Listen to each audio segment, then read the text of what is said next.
வணக்கம் நேயர்களே. கடந்த சில நாட்களா வழக்கத்துக்கு மாறான நம்மளுக்கு தேவைப்படுற ஒரு சில முக்கியமான தகவல்கள தொடர்ந்து குடுத்துட்டுருக்கேன். அந்த வகையில இன்னைக்கு சில தகவல்கள் கொண்டு வந்திருக்கேன். அது என்ன அப்படின்னு பார்க்கலாம். வாங்க நிகழ்ச்சிக்குள்ள போகலாம்.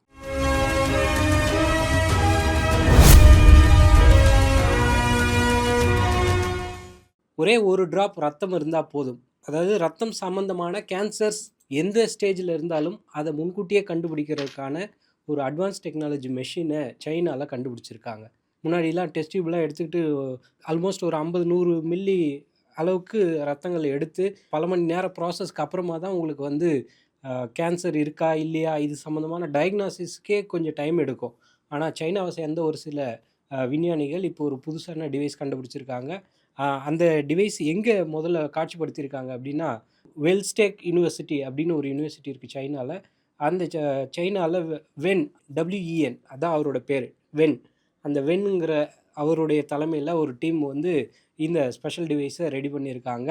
அட்வான்ஸ் 3D சிப் வந்து ஒரு புதுசா ஒரு குட்டி சிப் ஒண்ணு ரெடி பண்ணியிருக்காங்க. அந்த சிப்பு தான் வந்து இந்த ரத்த மாதிரிகள ரொம்ப 10,000 மடங்கு அதிகமா பெர்ஃபெக்ட்டா கண்டுபிடிக்கிறதுக்கான அந்த சிப் தான் வந்து எல்லா வகையான கேன்சரையும் ஒரே ஒரு சொட்டு ரத்தம் இருந்தால் போதும் பெர்ஃபெக்ட்டா கண்டுபிடிச்சு சொல்லிடுது அப்படிங்கிறது தான் அந்த கண்டுபிடிப்பா இருக்கு. இது சம்மந்தமான டீட்டெயில்ஸ்லாம் வந்து நேச்சர் ஃபோட்டோனிக்ஸ் அப்படிங்கிற ஒரு ஜேர்னல்ல ஆய்வு கட்டுரையில இது சம்மந்தமான டீட்டெயில்ஸ் வெளிவந்திருக்கு. வருங்காலத்தில கேன்சர் டயக்னோசிஸ்ல இது ஒரு ரொம்ப பெரிய ஒரு மைல்கல்லா இருக்கும் அப்படிங்கிறது தான் ரொம்ப முக்கியமான ஒரு தகவலா இருந்தது. ஸோ அத முதல்ல உங்ககிட்ட முன் வச்சிருக்கேன். இதுக்கு அடுத்தபடியா வந்து நீங்க எதுக்கெடுத்தாலும் ஏஐ கிட்ட நீங்க உதவி கேட்கறத நிறுத்துங்க. இத நான் சொல்லல. இத வந்து ஒரு IIMல நடத்தின ஒரு ரிசர்ச்சே வந்து இத ஒரு வார்னிங் மாதிரியா குடுத்துருக்காங்க. எமோஷனல் கனெக்ட் நீங்க வந்து ஆர்ட்டிஃபிஷியல் இன்டெலிஜென்ஸ வந்து அத வந்து ஒரு டூலா யூஸ் பண்றீங்க அப்படின்னா, அது எந்த பிரச்சனையுமே உங்களுக்கு குடுக்காது. அதே நேரத்தில உங்களுடைய பெர்சனல் பிஹேவியரல் அண்ட் மென்டல் சம்மந்தமான அது கூட நீங்க ஒரு மனிதருக்கு கூட பேசுற மாதிரி நீங்க ஏஐ கிட்ட பேசுனீங்கன்னா, அது ஃப்யூச்சர்ல ஒரு பெரிய பிரச்சனையா வந்து நிக்க போகுது அப்படின்னு சொல்லி ஐஐஎம் உடைய ஆய்வறிக்கையில தெரிவிச்சிருக்காங்க. IIM லக்னோவுல இது சம்மந்தமான ஆய்வு நடத்துனாங்க. அந்த ஆய்வு வந்து 1,57,000 பேர் அவங்க எப்படி ஏஐ யூஸ் பண்றாங்க? அவங்க அந்த ஏஐக்காக எவ்வளோ பணம் ஸ்பெண்ட் பண்றாங்க? அதே நேரத்தில இப்போதைக்கு ஆரம்ப காலகட்டங்கிறதுனால ஃப்ரீயா குடுக்குற ஏஐல எவ்வளோ அளவுக்கு அவங்களுடைய டிபெண்டன்ஸ் இருக்கு? அந்த ஏஐ எந்த அளவுக்கான இன்ஃபர்மேஷன்ஸ உங்களுக்கு திருப்பி பதிலுக்கு குடுக்குது? அப்படிங்கிறது சம்மந்தமான வேற வேற ஆஸ்பெக்ட் ஆஃப் கொஸ்டின்ஸ வச்சு இந்த ஆய்வ நடத்தியிருக்காங்க. எமோஷனல் டிபெண்டன்ஸ்ன்னு சொல்லுவாங்க. நீங்க ஏதோ இப்போ உங்களுக்கும் உங்க நண்பருக்கும் ஏதோ ஒரு சண்டை அப்படின்ற பட்சத்தில, அவன பத்தி நீங்க ஏஐ கிட்ட ஒரு குறை சொன்னீங்கன்னா எப்படி இருக்கும்? அத வந்து ஒரு மனிதரா நீங்க பாவிச்சு உங்களோட பெர்சனல் பிஹேவியர நீங்க அதுகிட்ட சொன்னீங்க அப்படிங்கிற பட்சத்தில, ஃப்யூச்சர்ல நீங்க வந்து சொசைட்டில இருந்தே தனியா பிரிஞ்சு போயிருவீங்க. உங்களுக்கு சொசைட்டி கூட எந்த கனெக்ட்டுமே இருக்காது அப்படிங்கிற மாதிரியான ஒரு அதிர்ச்சிகரமான புள்ளி விவரமா இந்த IIM உடைய ஸ்டடி சொல்லியிருக்காங்க. இதுக்கு வந்து ஒரு சாதாரண பொதுமக்கள் இதுக்கு எந்த ஸ்டெப்பு எடுக்கணும் அப்படிங்கிறது மாதிரியும், அதே மாதிரி ஃப்யூச்சர்ல இந்த மாதிரியான ஏஐய கட்டுப்படுத்துறதுக்கு ஒரு சில செட் ஆஃப் ரூல்ஸ் தேவைப்படுது. இப்போதைக்கு அது வந்து ஒரு செயலி, ஒரு ஃப்ரெண்டு, ஒரு கம்பேனியன் அப்படிங்கிற லெவல்ல தான் இருக்குது அப்படின்னாலுமே, ஃப்யூச்சர்ல இது ரொம்ப டிபெண்டன்ட் ஆயிட்டாங்க அப்படிங்கிற பட்சத்தில இத தவிர்க்கவே முடியாது. இப்பவே பாதி பேரு ரோட்ல ஃபோனும் கையுமா தான் சுத்திக்கிட்டு இருக்காங்க. அவங்களே மனிதர்கள் கூட தொடர்பே இல்லாத ஒரு சிச்சுவேஷன் தான் இருக்குது. இந்த நிலைமையில இது ஏஐ கூடவும் இன்னும் ஒரு ரொம்ப பெர்சனலா பிஹேவியரல் கனெக்ட்டு, அப்புறம் வந்து உங்களுடைய மனதளவிலான கனெக்ட் வந்து நீங்க ரொம்ப அது கூட வச்சுக்கிட்டீங்க அப்படிங்கிற பட்சத்தில, இது ரொம்ப பெரிய ஒரு ரிஸ்க்கா வரப்போகுது. இதுக்காக வந்து கவர்மெண்ட்டும், அதேபோல இந்த சைக்காலஜிஸ்ட் டெக்னிக்கல்ல எதெதெல்லாம் கேட்கலாம், எது கேட்கக்கூடாது, ஏஐக்குன்னு ஒரு வரமுறைய ஃபிக்ஸ் பண்றதுக்கு ஒரு ஒரு குரூப்பா சேர்ந்து ஒரு முடிவு எடுக்கணும் அப்படிங்கிறது தான் இந்த IIM உடைய அதிர்ச்சிகரமான ஒரு புள்ளி விவரமா இருக்கு. ஸோ ஏஐ அது வந்து ஒரு கத்தி மாதிரின்னு சொல்லலாம். காய்கறியும் நறுக்கலாம், அத தப்பான விஷயங்களுக்கும் பயன்படுத்தலாம் அப்படிங்கிறத இட்ஸ் அப் டூ யூ அப்படிங்கிற மாதிரி அந்த IIM ஸ்டடி சொல்லுது. இது ஒரு பக்கம் இருக்கும்போது, உலகத்திலேயே ஃபாஸ்ட்டான கார்கள், இந்த ரேஸ் கார்கள்லாம் நீங்க பார்த்துருப்பீங்க. அந்த ரேஸ் கார்ல ரொம்ப பிரபலமான ஒரு தனி அணியே இருக்காங்க. ஃபெராரின்னு ஒரு டீமே இருக்கு. நீங்க கேள்விப்பட்டிருப்பீங்க. அந்த ஃபெராரில ஃபர்ஸ்ட் டைம் ஒரு எலக்ட்ரிக் வெஹிக்கிள் கண்டுபிடிச்சிருக்காங்க. அத எல்லா ப்ராசஸும் முடிஞ்சு அத காட்சியப்படுத்திட்டாங்க. லான்ச்சே பண்ணிட்டாங்க.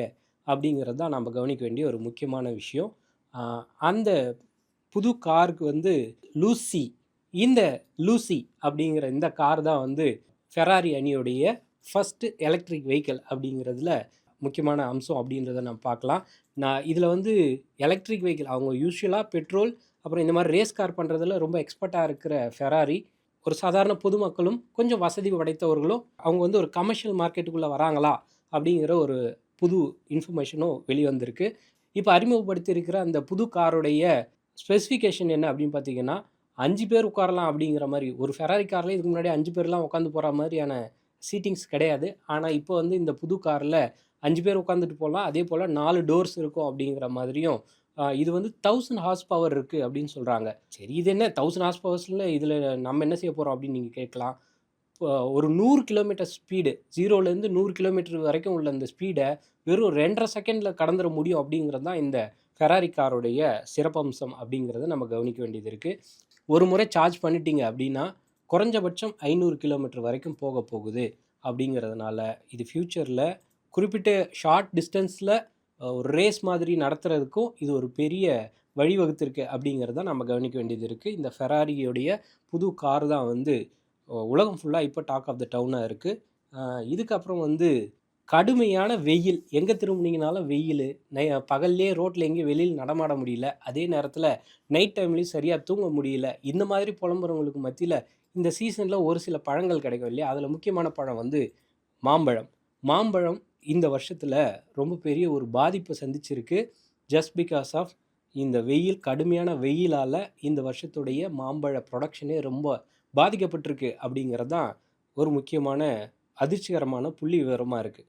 இந்த உலகத்திலேயே ரொம்ப பெரிய மாம்பழ உற்பத்தியாளர் அப்படின்னு பார்த்தீங்கன்னா இந்தியா தான் அப்படிங்கிறதுல எந்த மாற்று கருத்தும் இல்லை.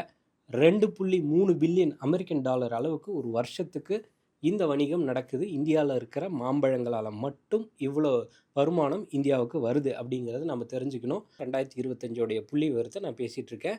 இந்த மாம்பழம் பர்டிகுலராக மகாராஷ்டிரா மாநிலத்தில் ஒரு குறிப்பிட்ட ஒரு வகை இருக்குது. அல்ஃபோன்சா மாம்பழம் அப்படிங்கிறது தான் நீங்கள் கேள்விப்பட்டிருப்பீங்க. மாம்பழமே வந்து முக்கணிகளில் முக்கியமான கனின்னு சொல்லுவாங்க. அந்த மாம்பழத்துக்கெல்லாம் அரசன் அப்படின்னு வந்து இந்த அல்ஃபோன்சா மாம்பழத்தை சொல்லுவாங்க. இந்த அல்ஃபோன்சா மாம்பழம் வழக்கத்துக்கு மாறாக இந்த வருஷம் 90% வரைக்கும், இப்போது 100% வந்து ஏற்றுமதி நடக்குது, உள்ள வியாபாரம் நடக்குது அப்படின்னா இந்த வருஷம் 90% காய்க்கலை. அல்ஃபோன்சா மாம்பழமே மகாராஷ்டிராவில் இல்லாமல் போயிடுச்சு அப்படிங்கிறது தான் ரொம்ப பெரிய ஒரு வருத்தமான செய்தி. இந்த அல்ஃபோன்சா மாம்பழத்தில் ஏன் திடீர்னு இந்த மாதிரியான ஒரு விஷயம் நடக்குது அப்படின்னு நீங்கள் பார்த்தீங்கன்னா, லாஸ்ட் டிசம்பர்லேயும் ஜனவரிலையும் வந்து அந்த மாமரத்துடைய பூக்கள் வந்து பூத்து அது காயாக மாறுற அந்த தருணம் வந்து டிசம்பர் ஜனவரி அந்த மாதிரியான காலகட்டங்களில் பூக்க தொடங்கும் அப்படிங்கிற நிலமையில் இப்போது இந்த போன 2025 டிசம்பர்லேயும் 2026 ஜனவரிலையும் இந்த பூக்கள் வந்து அதிக அளவில் பூக்கலை. அதே நேரத்தில் இந்த ஏப்ரல் மே மாதத்தில் வழக்கத்தை விட அதிகமான வெயில் இருந்தது. சூப்பர் எல்னினோ அப்படின்னு சொல்லக்கூடிய ஒன்று அதிகமாக வெயில் காயும், அப்படி இல்லைன்னா அதிகமாக மழை பெய்யும் அப்படிங்கிறது தான் இந்த எல்னினோ. அதுலேயும் இந்த வருஷம் வந்து 2026 ஜூனுக்கு பிற்பகுதியில் வந்து சூப்பர் எல்னினோ வர்றதுக்கு வாய்ப்பு இருக்குது. அதுக்கான அறிகுறி தான் இந்தியா ஃபுல்லாக எல்லாமே அடுப்பில் உட்காந்துருக்கிற மாதிரி எங்கே திரும்பினீங்கனாலும் 100 டிகிரிக்கு மேலே வெயில் அடிக்குது அப்படிங்கிறது தான் நம்ம கவனிக்க வேண்டியது இருக்குது. அந்த எல்னினோவுடைய தாக்கம் காரணமாகவும் இந்த அல்ஃபோன்சா மாம்பழம் இந்த வருஷம் போதுமான அளவுக்கு கிடைக்கலை. பழுத்த மாம்பழங்களை இந்த ஈரான் அமெரிக்கா போர் வந்ததுனால எக்ஸ்போர்ட் பண்ணுறதுல ஒரு பெரிய பிரச்சனை ஏற்பட்டிருக்கு.